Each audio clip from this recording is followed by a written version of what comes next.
So if you want, so they asked Sayyidatuna Aisha, what was he like? And there's different narrations of how she answered. And I'll give you a couple of them because they're quite relevant. And the most famous one, anyone give me the hadith? They said to Sayyidatuna Aisha on what was the Prophet ﷺ like, and she replied, anyone give me the rest of the hadith? Because there's several versions. Anybody? كَانَ خُلُقُهُ الْقُرْآنِ. His character was the Quran. That's one version. And yours was the other version. He was a walking Quran. Walking? قائم. He actually established. So he was on it, عَلَى قَدِمَيْهِ, on his 2 feet. He was a Quran on 2 feet. أَقَامَهُنَّ. So that's why I translated it so poorly, because the words are actually very, very symbolic. There's a big metaphor in this. He was a walking Quran. He was good. His character was that of the Quran. There's another narration. I'm going to speak to all of the men here. كَانَ كَأَحَدِكُمْ. He was like any one of you. He used to sew his own clothes. And all the sisters, yeah? And the brother, no, I don't want to know the rest of this hadith. He used to, كَانَ كَأَحَدِكُمْ. He used to sew his own clothes. Okay? Except when he hears the adhan. And when he heard the adhan, كَأَنَّهُ لَا يَعْرِفُنَا وَلَا نَعْرِفُهُ. It was as if we didn't know who he was and he didn't know who we were. What did I say you're so lucky for? 2 things. You got your deen and your love in one person. And that's 2 parts to this life. One, Sayyidina Adam needed Sayyidina Hawa. He needed his wife. Not to clean his clothes, by the way, but for companionship. And so did the Prophet ﷺ, except when the adhan was called. When the adhan was called, كَأَنُّ لَا يَعْرِفُونَ, it's as if he didn't even know who we were. And when did the adhan get called? When the Prophet ﷺ told Bilal to do it. And what did he say to Bilal? أَرِحْنَا بِهَا يَا Bilal. What does that translate that, somebody? I'm not so good in this English stuff. Pacify. Let us have some rest. I told you my job was really a mess. And what I really need is a bit of rest. And how do I get rest from the job? Allahu Akbar. What do I do? Allahu Akbar. People think, why is he doing that? It's because all of that rubbish, Allahu Akbar, goes over my shoulder. And now I'm focused on the black stone. That's where I came from, and that's where I'm going. So all of those are narrations of that when they asked Sayyidatuna Aisha. I'll give you one more. They said exactly what you said. His character was the Quran. They said, yeah, but which verses? There's always somebody who's got... but which verses? And then she said, have you not read قَدْ أَفْلَحَ الْمُؤْمِنُونَ? And then she was very specific. So all of those are important. Let's quickly try and get into the verse. Right, I'm going to pretend to be a real sheikh and do a bit of Arabic. Okay, the word qad. Qad means what?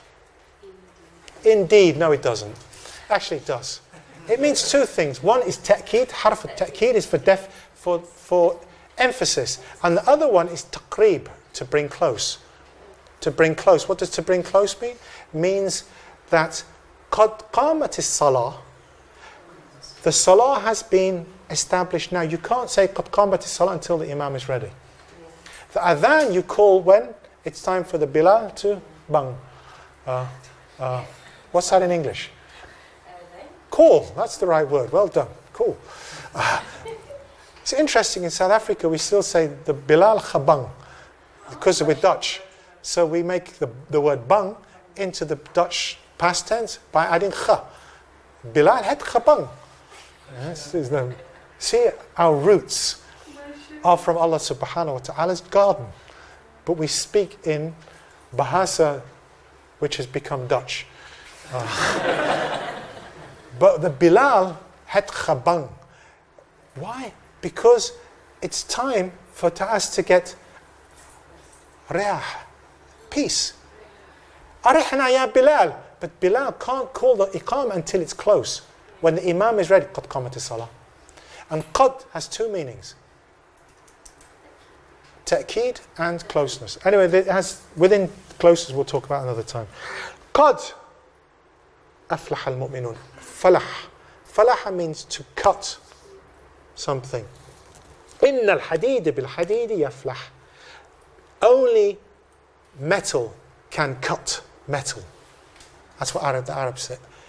Oh, what does that mean? Falah is to do with cutting, to do with... Okay. What metal are we talking about? We're talking about the plough. Because falah is sometimes described... The falah is... Anyone from Egypt? You're all Malaysian, except the three of us who are from the garden. Okay. Via Nottingham. Okay. Right. If you were from Egypt and I says, huwa falah, huwa min al-fallahin, would you know what that meant? It would mean he's one of the peasants. He's one of the fallahin, means he's a peasant. And peasant here doesn't necessarily mean an insult. It means somebody who works on the ground. He digs the earth. He ploughs the ground. Ploughing, why do you plough the ground? To make the soil Open so you can plant the seeds. لما خلق الله الجنة عدن وغرس بيده وغرس الشجرة بيده. And that is symbolic because what you have to do in this horrible dunya is to plough the ground with your actions. قد أفلح المؤمنون. And you will be successful. The word falah means the garden. The garden has many names. Aden is one of the gardens. Al-Firdaus, which comes later in the verse. And another is falah. And when those drunkard Englishmen say, it's coming home, it's coming home, it's because they're stupid. And English and drunk.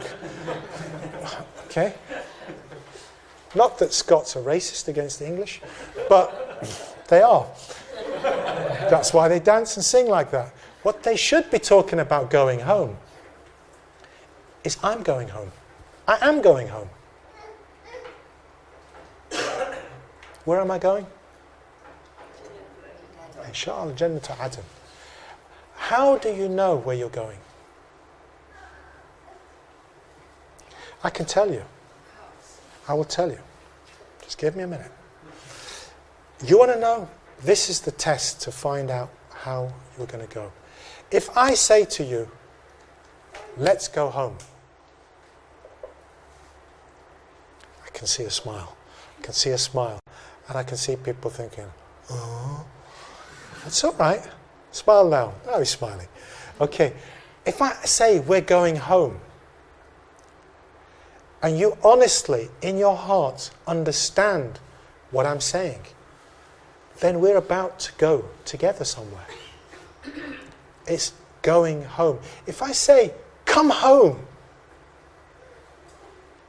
how do you feel? Because soon, the Bilal is going to say, Hayya ala salah! Come to the salah. Hayya ala al-falah! Come to the garden. Come home. And if you're feeling in your heart that he's calling you home, and you feel it in your heart, and what you want to do is to go round and just say, Allahu Akbar, and you want to face that black stone, which symbolizes your home. If that's what you want to do, and you're ready for it, and you're feeling in your heart you're going home, you're going home. If you're distracted by the World Cup, then you may as well be a drunkard Englishman. You can measure how you feel when the adhan is being called. And if you feel in your heart anything, that's how you will feel Yawm al-Qiyamah. The measure of where you're going will be how you feel when the adhan is being called. So you can answer that question yourself. When the adhan is being called, how you feel.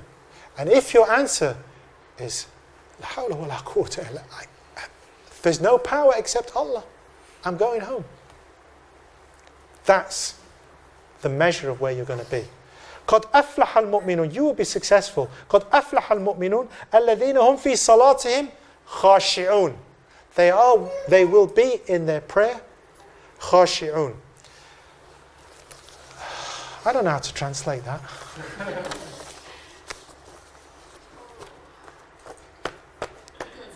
Anyone want to help me? Khushu'. Khushu' is a good translation of the word khushu'. The problem is, I think there's a fundamental problem in translating khushu' as khushu'. Can anybody see the kind of difficulty in that translation? I understand exactly what you're saying, sister. But the problem is, it's not Australian at all. And why are you so prejudiced? Australian is really English, okay? It's the same as English, okay? You know, this was the motherland, huh? And it's coming home, apparently. Okay. Okay, so we can translate khushu' as hudu', and we can translate it as tawadda'. And they're all very good translations, but the problem is, I'm not quite sure they're very I think. All right, let's al-iltifat, adam al-iltifat. Naam. That's another. Sorry? Being present. Right, let me see if I can explain. We have a slight problem. The MC said, let's give 20 minutes for questions, which means I have 2 minutes left. Right, I can give you a very quick 2 minutes of what I've still got to say, or we can maybe go and just ignore what he's got to say and say you're going to carry on. Right, this is completely undemocratic. What do you want? Continue. Is that right? I'm just okay. Khushu'. One of the meanings is mukhbitun al-adhilla, those people who humble themselves and make themselves low. Adhilla actually means to make yourself low. Do you know Yusuf? Referred often to as Crazy Yusuf. You know he took shahada in my house. You know he took shahada in my house in Leicester, which is 17 and a half miles from Nottingham, by the way. And he lived in Nottingham, and they don't call him Crazy Yusuf for nothing. He's actually one of the most lovely people we've ever met. And he used to smoke a great deal of cannabis, as did a lot of my friends over the years. I don't know why I attract so many people that smoke cannabis, but anyway, Yusuf in particular was stoned most of his life before he was Muslim, and then after he was Muslim, he just looked as if he was stoned, but he didn't smoke. And his state was actually to do with, and it will come to that afterwards. And let me tell you, he came to see me, as Salim used to do, their father, used to come and visit me every Sunday, or we used to chill out together once a week. So he came over to see me, and he used to sort of talk to Salim, me, and Salim, yeah, he's cool.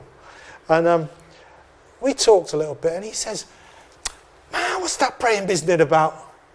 I says, man, you just put your head on the floor. You know, you just put your head on the floor. You know why you put your head on? No, what's the head on the floor, man? I said, you just put your head on the floor. You know all that weed stuff you smoke? You want to know something better than that? It's when you put your head on the floor in the dark of the night. And it's just you and your Lord. And you realize all day long you're up here like this, man, just thinking you're cool and clever. And then you're not. Because you're not. You're stupid, man. We're all stupid. And what you do is you just put your head on the floor and you realize you're stupid. You just put it on the floor and you realize, Allah, you powerful and I stupid. And you made me and I'm just nothing. and you just feel something. When you realize how stupid you really are and how low you really are and how this rubbish world is, you just put your head on the floor and you start to feel something. And you can't feel it until you put your head on the floor and you say, wow, man. I mean, he was completely stoned all the time. The next week he came back. And strangely, he looked less stoned than normal. And I said, what's the matter with you? He says, I smoke weed this week, man. I said, smoke weed? He says, no, little weed, but man, I put my head on the floor all night. All night. I mean, all night. And he wasn't joking. I know he meant, he put his head on the floor all night. There was no aqidah, there was no dars, there was no nothing. It was just weed, man. And I said, you put your head on the floor and you just talk to your Lord. And he did that, and he didn't need weed so much. In fact, I don't think he took weed all week. And he said, man, give me more. I said, you want more? Just go have a shower, man. What, me stink? I said, no, just go have a shower, freshen up. You come down, I'll give you more. And he went upstairs and he took his shower and I said, come down, say this, man. Say, ashhadu, ashhadu. And he took his shahada. And there was no, Yusuf, he didn't become Muslim through being clever. He became Muslim through putting his head on the floor. And he was pure. A few weeks later, this has got nothing to do with the surah, it's just my pal Yusuf, our pal Yusuf. And that's why everybody loves him so much in our family, is because a few weeks later he came to me, he says, man, Abdul Aziz, teach me the Quran. Now, all of it. And he was really upset. Teach me the Quran now, all of it. Man, teach me all. And he was like really freaked out. And I says, chill, Yusuf, what's the matter with you? He says, no, I need all the Quran now. I says, I can't teach you. I said, why? What's up, sir? Why? I said, I heard, man, I was in a mosque and a man in the mosque say, anyone that learned the whole Quran from beginning to end, he take 10 people to Jannah. And my mama not going to go unless I can learn the whole. And he heard this hadith and he wanted to learn the whole Quran so his mum could get to the garden. I mean, this is how pure Yusuf was. How did he get to his Islam? Khushu'. The adillah means he lowered himself. How many of us really made sajda like Yusuf did? How many of us really make sajda like Yusuf? His sajda was not with his brain. His sajda was really lowering himself. So when we want to know what khushu' is, that's one of the meanings, to be low. One of the other meanings is khaifun, in fear. Mutawadi'un, that's what you said. Humble. Another meaning is ghadd al-basar, is to lower your sight. Because before you could look anywhere you like in the salah. And then Allah said, قَدْ أَفْلَحَ الْمُؤْمِنُونَ الَّذِينَ هُمْ فِي صَلَاتِهِمْ خَاشِعُونَ. And then Muhammad sallallahu alaihi wasallam told everybody, when you make your salah, you put your eyes on the place where you're going to make sajda. And that's the point where the hukum changed, where you could look anywhere you like. Now you can only look down there. So this verse means to look down.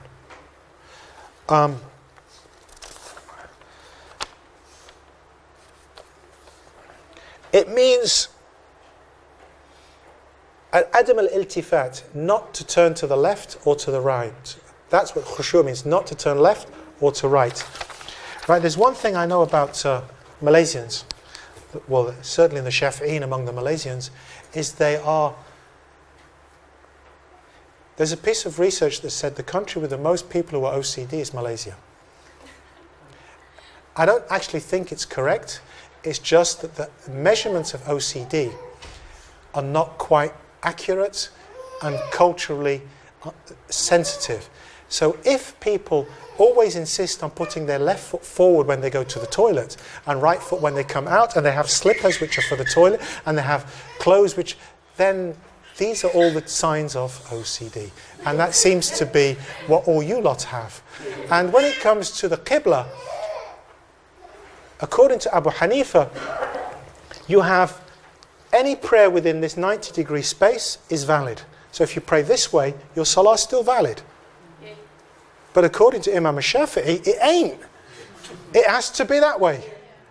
Okay, now you are all OCD. Because according to the Malikis, it's 180 degrees, man. Now I come from England, Scotland, and there was a mosque where they're Hanafi. And I know which direction the Qibla is because I'm a Shafi'i and I'm a bit OCD. And I have Malaysian, Nusantara roots. Okay? So I know this is the Qibla. And so the Qibla was to this direction, for example. But to make sure the rows were straight, they all prayed in this direction. So and I knew that from before they put the carpets down. So they call the adhan, and I stood like this. They say, no, the Qibla's that way. I say, it ain't. The Qibla's this way. No, we pray this way. I say, you can pray any way you like. I pray to Mecca. And they just looked at me. I say, you pray any direction you like. I pray to Mecca. I'm a Shafi'i. And they were really insulted.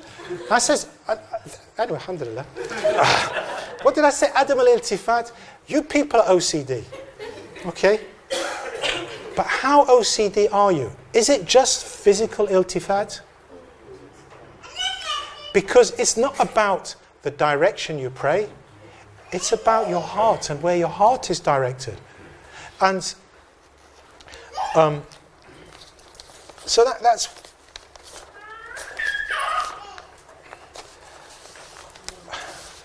Muhammad sallallahu alaihi wasallam asked, "Sa'alat Rasulullah sallallahu alaihi wasallam al-iltifat fi salah." So the Prophet sallallahu alaihi wasallam asked about turning in the prayer. Iltifat means to turn. So I'm not sure whether the question was about how OCD the Malaysians are, or whether I was correct to be praying to Mecca while they pray towards Bangladesh. I don't know. Or whether there was something else. But the Prophet sallallahu alaihi wasallam answered, هو الاختلاس. Now, اختلاس, I think is called embezzlement. What's embezzlement? It's what the bankers do. You know, in Scotland, we're very straight. If we want to steal something, we punch you in the nose and we take whatever you've got.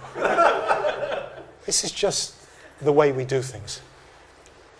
That's why we're not good bankers. Because the bankers don't steal like that. They do it very quietly. And they take millions. The way that we steal is very simple. We find some English drunk who's going, "It's coming home, it's coming home." And we go, boom! It's coming home now. But they never really have millions on them. So the most we can ever steal from an Englishman that's drunk is usually a couple of quid because they spend it all on booze. Now embezzlement, they're very clever. They can steal millions over the keyboard.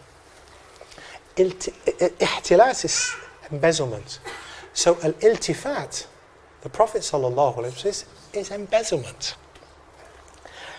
يختلس الشيطان من صلاة العبد. The shaitan embezzles from the salah of the slave. This ain't got anything to do with the Qibla, has it? He steals from you. How does he steal? Because when I said that you're going home, I could see people crying. And I could see people fighting back the tears because they didn't want to be embarrassed. But there was something, because you know what I was talking about. Sometimes you hear the adhan. I have a friend who happened to be high on cannabis. I think there's a theme here. And so did all his other friends. And he was at the Glastonbury Festival. You know the Glastonbury Festival? So they were all kind of high, and they were walking down from one stage to the other, and he just turned to the other guy and says, "Did you hear that? Did you hear that?" And they're going, "What, man?" He says, "Those words, didn't you hear those words? Allah Akbar, Allah Akbar. I said, wow, what are you smoking? He just said, I heard it. I heard those words, some kind of Arabic words. And that guy sort of came home. Yeah, he was English. And he said he's coming home. And he did. He went back to London and he went to the mosque because he heard there were some kind of Arabic words. He was on another planet, man. But somehow he heard something in his heart and nobody else who was also stoned heard what he heard. So I don't think it was the cannabis because they all smoked the same Afghan black. It was the same stuff. Every single one of them was smoking the same stuff, but only he heard the adhan. And he didn't know what it was because he'd never heard it before. But he knew it was Arabic. So he went to the mosque. And what did he do when he went into the mosque? He heard the Arabic, Allahu Akbar, Hayya ala falah. Khalas, I'm coming. And he became Muslim. There's a theme here, I think. I'm not saying you should go off but as you can see, a lot of my pals end up finding the truth through the strangest of ways. He responded because that direction that I was talking about, that adhan, Shaitan ain't happy about it. When Adam got to Sri Lanka, you should have imagined, Shaitan was busy, man. He wanted to send him to Malaysia. That way, man, that way. But Adam just kept going for 40 years. He knew what he wanted. He wanted two things. He wanted to go home and he wanted his wife so he could live here while he's getting ready to go home. Khalas. Shaitan tried hard. Adam ain't going to make a mistake again. He made one mistake and that's enough. He's going to get it back by hard work, by ploughing the earth. قَدْ أَفْلَحَ الْمُؤْمِنُونَ الَّذِينَ هُمْ فِي صَلَاتِهِمْ خَاشِعُونَ. But Shaitan, he wants to embezzle. He's not Scottish. If he was Scottish, he would have hit you over the head, punched you between the eyes, and then he would have stolen the salah. He ain't like that. He's a banker. He's a banker. What he does, he says, do you know what the score is? They're playing Croatia tonight. What? What was that? And then he goes away. He's got you. And then he comes back and he says, you know it's on pay-per-view? What's on pay-per-view?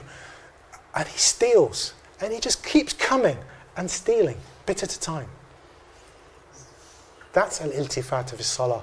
And if you don't have that, you have khushu'. So I don't know what khushu' is. I think your translation was...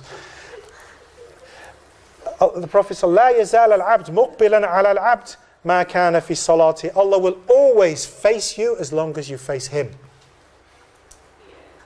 Allah will always face you as long as you face Him. But when you turn, He will turn.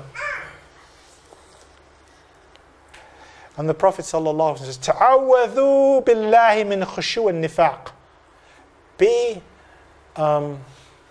Ask refuge from the khushu' of hypocrisy. And I don't know what khushu' means, but khushu' al-nifaq.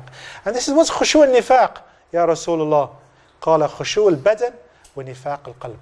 It's that your body is actually facing the right way, but your heart's not.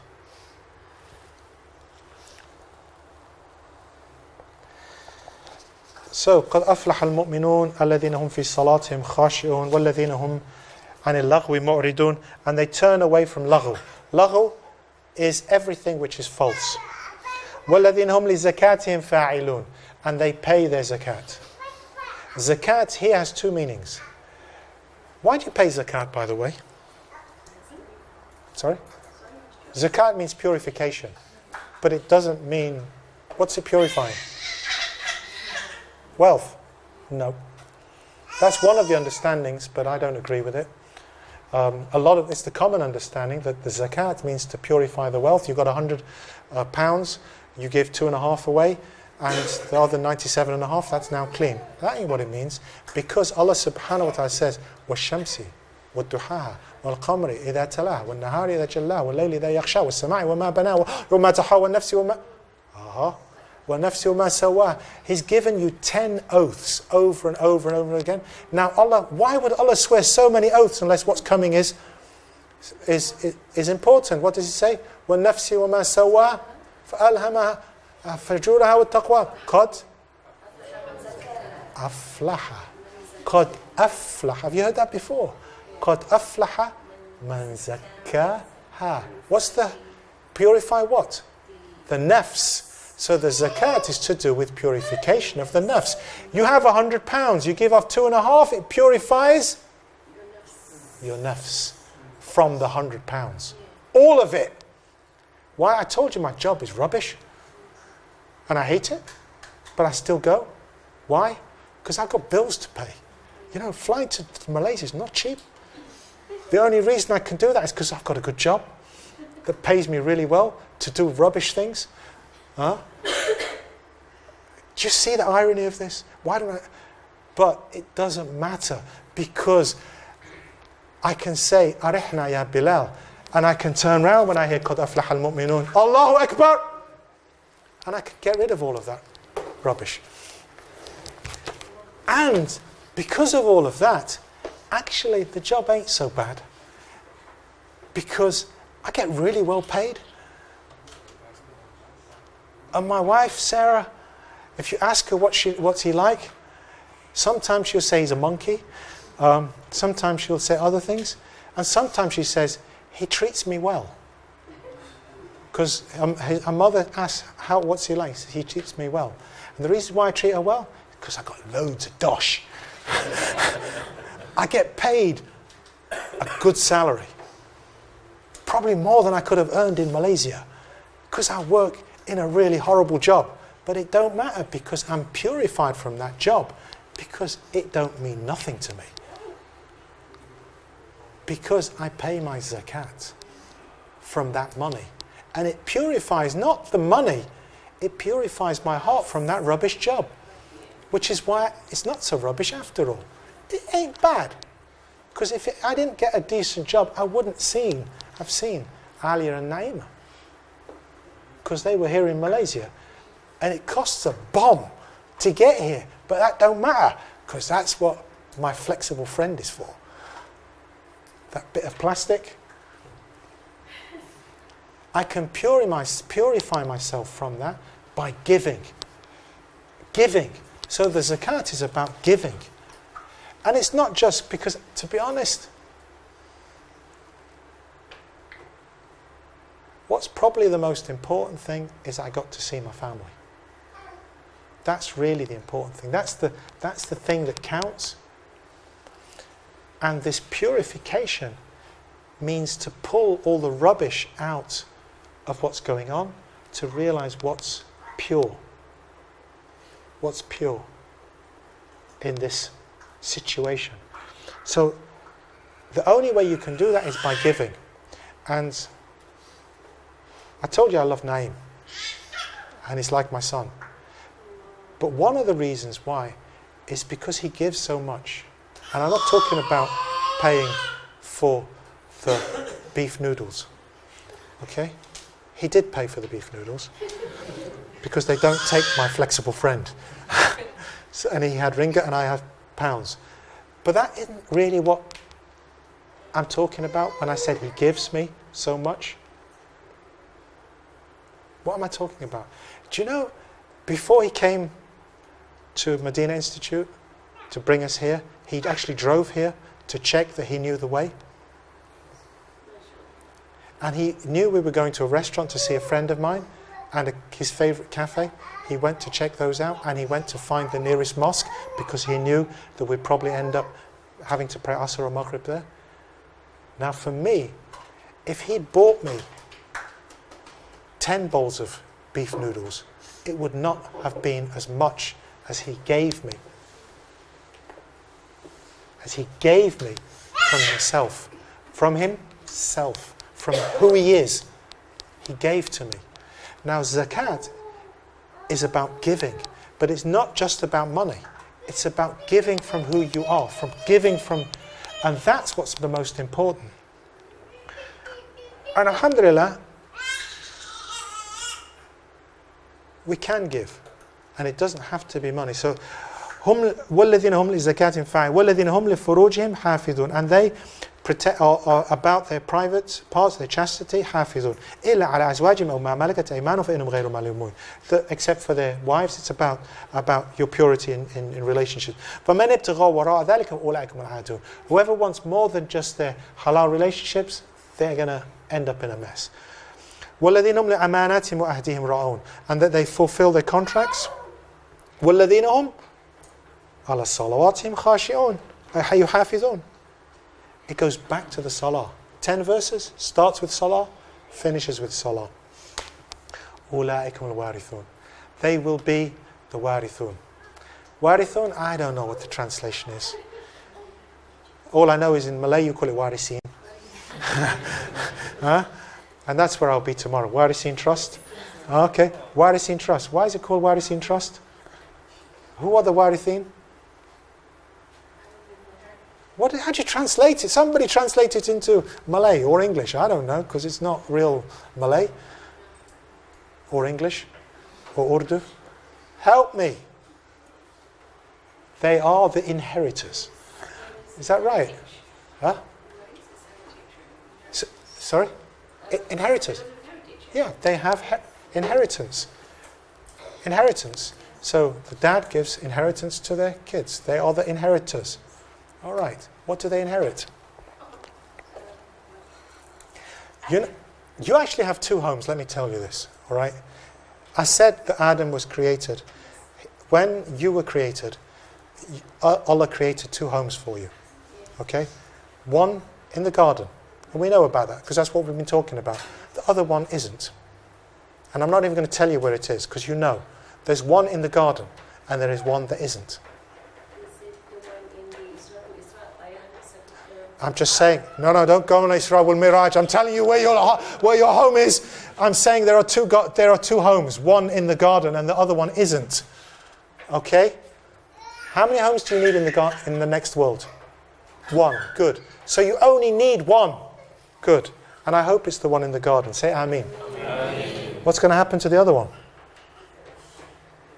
You don't need it, by the way. Okay. Now there are other people who have two homes. Okay? All right? And they are drunk. And they go, it's going home, and all that kind of rubbish. They don't need two homes. And if they do end up on the other side, where... But they have two homes. Okay? One there and one somewhere else. They only need one. And if they're going to the other one, what's going to happen to the one in the garden, which is next to yours, by the way? You can have it yourself. He doesn't need it. He's got somewhere else to live. All right? And you can inherit it. أُولَٰئِكُمُ الْوَارِثِينَ. That is what the warithin means, is when you get to the garden, you're going to get all of those gardens. Everything that's spare, you can just have it. الَّذِينَ يَرِثُونَ الْفِرْدَوْسِ. They will have the firdaus. هُمْ فِيهَا خَالِدُونَ. And they will stay there forever. How long is your visa, Naima? How long is your visa? She's British, by the way. 3 months. Is that all? They're stingy, these Malaysians. 3 months. Oh, yours is longer, isn't it? Yeah. How long is yours? 6 months. Yeah, Malaysians aren't so bad after all. If you fill the forms in. Okay. That's all. But when you go home, hum fiha khalidun. Permanent residency. You don't need the second home. Because apparently in Malaysia the best way is to come on a second home visa. You don't need a second home visa, you only need one home. Hum fiha khalid, and you'll stay there forever. So they're the 10 verses. And inshallah we ask Allah subhanahu wa ta'ala to make us of those muflihun, to make us of the people that really understand these 10 verses, practice these 10 verses, and inherit the home which we should be returning to. Apologies for going over time and not good. You started 10 minutes late, by the way, so don't blame me. I'm only 5 minutes late. Okay. Sorry. Jazakumullah khair. Thank you very much. Sallallahu alayhi wa sallam.